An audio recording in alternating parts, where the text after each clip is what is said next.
तो Jessica Arden का विरोध आपने देख लिया। हाँ जी, आगे बढ़ते हैं साथियों अगले प्रश्न की तरफ, और वो क्या है आइए मैं बताता हूं साथियों आपको। अगला प्रश्न क्या बना है साथियों, हाल ही के अंदर वायु प्रदूषण भारतीयों की जीवन प्रत्याशा को कैसे कम कर रहा है, इसके बारे में एक रिसर्च सामने आई है। किसने ये रिसर्च निकाली, आइए मैं अब आपको बताता हूं। साथियों इस न्यूज को पढ़िए और इस न्यूज के हिसाब से एयर पॉल्यूशन के ऊपर जो पॉइंट्स हैं वो नोट करते चलिए। क्या हुआ, ध्यान से सुनिएगा। एयर पॉल्यूशन में reduce life expectancy of Indians by 9 year, ऐसा एक स्टडी से पता चला है। क्या पता चला है?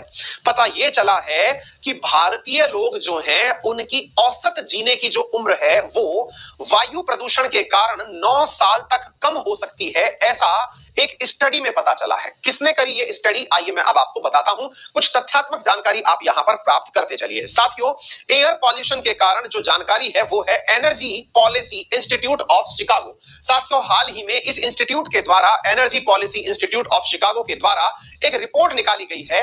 ईपीआईसी के द्वारा एक रिपोर्ट निकाली गई है, और क्या कहा गया है, इनके द्वारा कहा गया है कि भारत के अंदर 480 मिलियन का मतलब हुआ 48 करोड़ लोग ऐसे हैं। इसका कहना यह है कि भारत के अंदर 48 करोड़ लोग ऐसे हैं जिनके पास में, मतलब जिनकी जो लाइफ है ये पूरी तरह से एयर पॉल्यूशन के अंदर फंसी हुई है, और ये दुनिया के मोस्ट एक्सट्रीम कंडीशंस में रहते हैं, मोस्ट एक्सट्रीम कंडीशंस में रहते हैं पॉल्यूशन के साथ में। साथियों ईपीआईसी के द्वारा दिए गए सर्वे में यह भी कहा गया है कि आने वाले समय में ये जो बैड एयर है ये आने वाले समय में 1 मिलियन पीपल यानी 10 लाख लोग प्रति वर्ष मारने वाली है। 10 लाख लोग प्रति वर्ष इस खराब वायु के कारण मरने वाले हैं।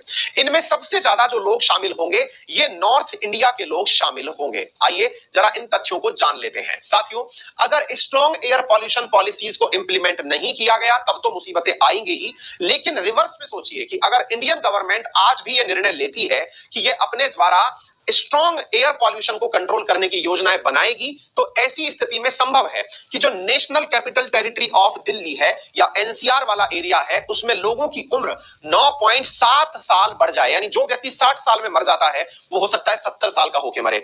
उत्तर प्रदेश के अंदर अगर एयर पॉल्यूशन कंट्रोल पर कार्य किया जाए तो औसत उम्र 9.5 साल बढ़ जाएगी, बिहार के अंदर औसत उम्र 8.8 साल बढ़ जाएगी, हरियाणा में 8.4 साल बढ़ जाएगी, झारखंड में 7.3 साल एयर बढ़ जाएगी, यानी कि उम्र बढ़ जाएगी। ठीक है साथियों आपको यहां पर कुछ जानकारियां और पता होनी चाहिए। पता होनी यह चाहिए कि इस रिपोर्ट के अंदर जिसका नाम है एयर क्वालिटी लाइफ इंडेक्स, इसमें कहा है कि बांग्लादेश, इंडिया, नेपाल और पाकिस्तान दुनिया का 1/4 हिस्सा पॉपुलेशन का तो रखते ही हैं, और ये चारों के चारों जो देश हैं ये दुनिया के टॉप 5 मोस्ट पॉल्यूटेड कंट्रीज के अंदर आते हैं। ऐसा एयर क्वालिटी लाइफ इंडेक्स जो कि शिकागो यूनिवर्सिटी के द्वारा निकाला गया है उसके द्वारा ये पॉइंट निकल करके आया है। मतलब इन 5 देशों में दुनिया की 1/3 पॉपुलेशन रहती है, मतलब 1/4 पॉपुलेशन रहती है, और दुनिया के टॉप 5 मोस्ट पॉल्यूटेड कंट्रीज में इनका नाम निकल करके आता है।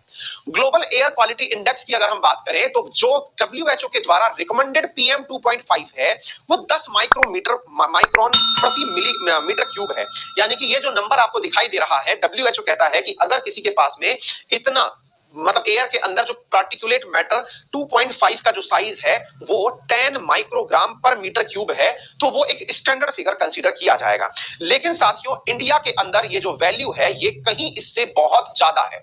फैक्ट्स ये बताते हैं कि भारत के अंदर जो एवरेज जो हमारे यहां पर माइक्रोग्राम में वैल्यू चलती है वो इनसे कहीं बहुत ज्यादा, और वो है 70 माइक्रोग्राम पर मीटर क्यूब, यानी कि पार्टिकुलेट मैटर जो एयर के अंदर घुसी हुई डस्ट है उसकी वैल्यू इंडिया के अंदर जो होनी चाहिए WHO के अकॉर्डिंग वो है 10 माइक्रोग्राम पर मीटर क्यूब, लेकिन उसके तुलना में भारत के पास 70 माइक्रोग्राम पर मीटर क्यूब। नॉर्थ इंडिया के जो स्टेट हैं उनमें इतना ज्यादा पार्टिकुलेट मैटर 2.5 पाया जाता है।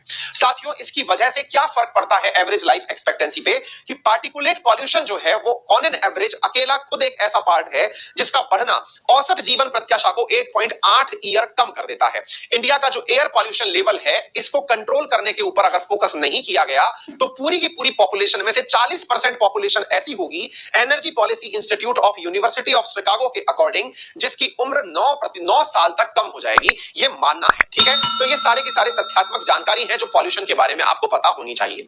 फिर सवाल बनता है कि वायु प्रदूषण में सबसे बड़ा कंट्रीब्यूटिंग फैक्ट कौन सा है, यानी कि वो कौन सा हिस्सा है जो सबसे ज्यादा वायु प्रदूषण करता है। तो पॉइंट नंबर 1 साथियों, सबसे ज्यादा वायु प्रदूषण के अंदर जो डस्ट प्रदूषण है, यानी वायु के अंदर जो मिट्टी घुसी हुई है उस मिट्टी के कारण जो है सबसे ज्यादा प्रदूषण होता है। एयर प्रदूषण में जो डस्ट उड़ रही रही है। अब ये डस्ट कितना परसेंट फोकस करता है? 45%। डस्ट आती कहां से है? तो साथियों कंस्ट्रक्शन से आती है। वर्तमान में आपने देखा होगा कि नॉर्थ इंडिया के अधिकांश शहरों में लगातार नव निर्माण हुए जा रहे हैं, नए मकान, नई फैक्ट्री, नई सड़कें, जिनके निर्माण के साथ साथ मिट्टी का बहुत ज्यादा जो है निकलना हो रहा है। ये 45% पॉल्यूशन का कारक बनता है। इसी प्रकार से साथियों 17% जो है वो पराली जलाना या फिर कचरे जलाने से होता है, पॉल्यूशन का 17% हिस्सा।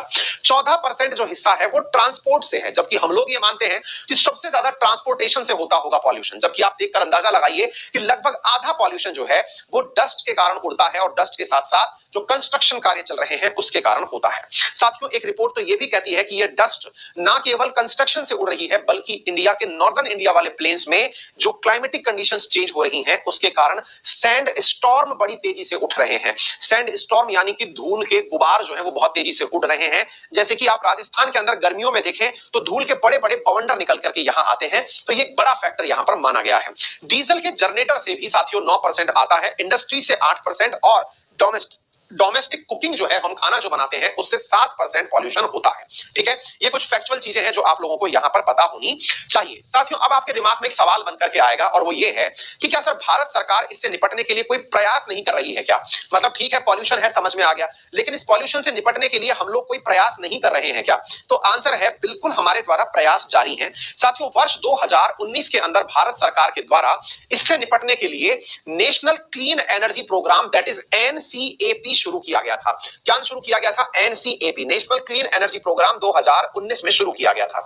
मैं आपको बताना चाहूंगा साथियों कि ये जो आई हुई स्टडी है इसने एनसीएपी के द्वारा किए गए कार्यों को भी बहुत ज्यादा सराहना करी है और इसका कहना है कि भारत के अंदर जो national clean energy clean air programme जो चल रहा है दैट इज एनसीएपी जो चल रहा है, ये भविष्य में संभव है कि भारत के अंदर पॉल्यूशन को कम करने में मदद करेगा। अब आप पूछेंगे कैसे कम करेगा? क्योंकि नेशनल जो हमारे क्लीन एयर कार्यक्रम जो चल रहा है, एनसीएपी कार्यक्रम जो 2019 में चलाया गया था, इसके अंदर हमने टारगेट किया है। क्या टारगेट किया है? कि हम आने वाले 2024 तक, 2019 में हमने ये प्रोग्राम बनाया था, 2024 का हमने टारगेट रखा है। हमने टारगेट ये रखा है 2024 तक भारत के 102 शहर ऐसे हैं जिन 102 शहरों के अंदर हम जो एयर पॉल्यूशन है इसे 20% से लेकर के 30% तक कम कर देंगे।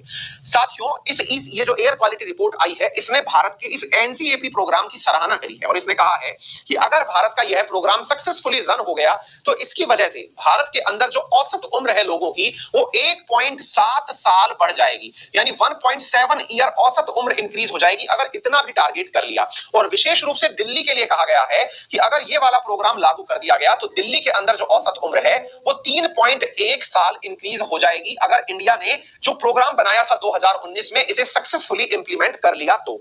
इस योजना के अंदर साथियों इसकी तारीफ की गई है। और अब मैं आपको बता दूं इसमें एडिशनली जो चिंता व्यक्त की गई है वो महाराष्ट्र और मध्य प्रदेश के लिए की गई है कि बोले इनके यहां भी अब एयर पॉल्यूशन पहुंच चुका है जिसकी वजह से 2.5 साल एवरेज उम्र जो है वो लोगों की कम होती जा रही है। साथियों ये अपने आप में एक बहुत बड़ी चिंता का विषय है।